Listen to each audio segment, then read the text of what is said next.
Mr. P again, and this is another retrospective review, and for me, I'm going to be reviewing Dark Knight. Who can believe it's been 10 years since Christopher Nolan released this cinematic masterpiece onto the world? Now, Dark Knight tells the story of Batman, played by Christian Bale, and in this time he forms an allegiance with Commissioner Gordon and a newly elected DA, Harvey Dent, and their goal is to basically eradicate the criminal syndicates in Gotham City. Along the same path, a mysterious and psychopathic villain known as the Joker, played by Heath Ledger, is come to cause chaos and anarchy within the streets of Gotham. Now, this film was highly anticipated for a number of reasons. Number one, it was a sequel to the superb follow-up, Batman Begins. Number two, you're seeing Batman's probably the best known villain in the Batman universe, Joker, played by Heath Ledger. And the third reason is sadly that Heath Ledger died before the film was actually released. So there was a huge level of anticipation in terms of what would this film be like. The same way that when Paul Walker died during the film in the Fast and Furious 7, what's the film going to be like? How will they end it? What type of tribute are they going to give to him? And for this film, I can easily say this is one of the best sequels and one of the best superhero movies ever made. In terms of sequels and comic books, it is up there with Spider-Man 2, Superman 2, and again, it is a worthy addition to the Dark Knight universe. First, let's talk about what I like about this film. As a film, Christopher Nolan has surpassed all expectations with this film. As a director, he's brought us a better film, which in terms of, great storyline, great plot, great acting, great visuals, great cinematography, and a great scope. Christian Bale as Batman was great in this film. And I'd say that he is a worthy successor to Michael Keaton's Batman, who for me stands as the best Batman today.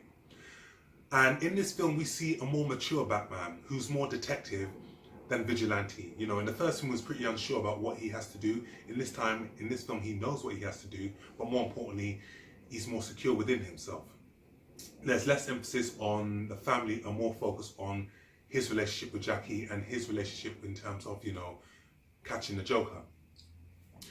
I also liked within this film how we see more of Commissioner Gordon within this film, played by Gary Oldman.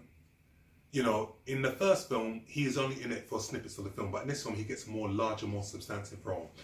And this is because he's one of the main protagonists in terms of trying to get rid of all the criminal syndicates within the city. We see how he goes from Lieutenant Gordon to Commissioner Gordon. We also see, more involvement with his family in this film. And this is a more emotionally driven film.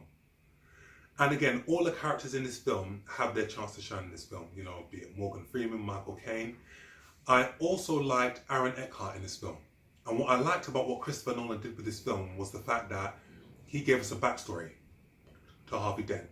And if you look at the Batman films that preceded The Dark Knight, Batman, Batman Forever, played with Tommy Lee Jones and Billy D. Williams, we had no, reference as to his background, as to who he was, how he became DA, what his motives were, what his connection to his coin was. But we get to see that here in this film. And I like how the film flows beautifully. All the characters are brought into this film at the right time. It's not overwhelmed, you don't have too many things going on at once. It is a strong, substantive plot. And also, this film is a sequel, and like most sequels, what I expect from a sequel are things to be bigger. I expect films to be better. And Christopher Nolan has definitely done it with this film. There are some incredibly impressive action sequences in this film. This film was filmed in IMAX. And what I liked about this film was that the action sequences are just so beautifully shot. From the tumbler to the Batpod. I also liked how, he broadened the universe by showing us other aspects of Gotham and also taking Batman outside of Gotham to Hong Kong. And the sequence in Hong Kong was just visually impressive. Loved every minute of it. The sound quality in this film is superb. And it won an Oscar for this, rightly so. And I love the musical composition. You've got two of the best musical composers in the business, James Newton Howard and Hans Zimmer, and together they make a formidable combination. And also as a film, I just like the fact that we see Gotham as a less gritty and less grimy area like they did in the first film. And we see more like cosmopolitan and cleaner parts of this area also. And as a film, what I liked most about this is the fact that you've got a comic book film that is also a social commentary piece that highlight certain issues that are relevant to today's times in terms of, you know, our own morality, right versus wrong, you know, chaos, anarchy, do we suppress it, do we feed it? And I liked how this film set a precedent for future comic book films to come, in terms of you're taking something that's based on a comic book, but also making it applicable to today's times. And that can be said with Black Panther. What I loved about Black Panther was, even though it was a beautifully shot film, the social commentary aspects in terms of Killmonger highlighting, you know, the killing of blacks in his area, you know, to, you know, the two protagonists and the antagonists between Killmonger and T'Challa, one for violence, one against violence, and this easily mirrors Malcolm X and Martin Luther King. And that was done beautifully. And this film has had a profound impact on all films to come. But for me, and I think for everybody, the highlight of this film, and sadly he is no longer with us, was Heath Ledger's interpretation of the Joker, which was absolutely superb.